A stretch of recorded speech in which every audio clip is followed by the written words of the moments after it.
Ontario lawmakers are officially back after a throne speech here at Queen's Park today. It's meant to be Doug Ford's blueprint going forward, but it's only 6 pages long. The Premier himself kept a low profile today. Now keep in mind, everything, every word, every move from here on in is about getting re-elected in June.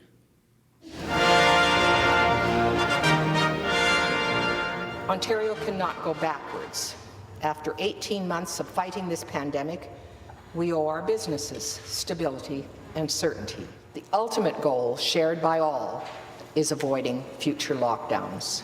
The throne speech promises to be vigilant with COVID. With the latest deficit projection coming in at $32 billion, the speech pledges to rebuild the pandemic-battered economy with growth, not tax hikes or cuts, while focusing on the health and long-term care sectors. The opposition was quick to criticize. It was disappointing to see this government's thin gruel of a throne speech. Nothing about the chronic nursing shortages, the support small businesses need. Not one mention of the word education. Nothing today on paid sick leave.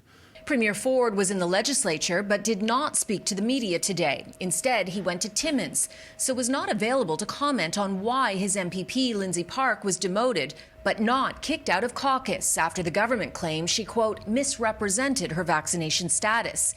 Instead of having 2 doses, she has a medical exemption.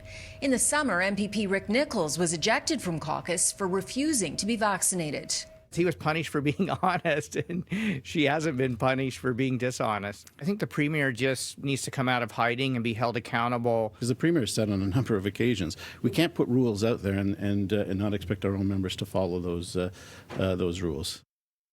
So why isn't Premier Ford as visible? Well, strategists say it's to protect him and keep him out of the public eye as much so they don't get as tired of him. Now, Ford must have been watching how the federal Conservatives fared in last month's election in this province.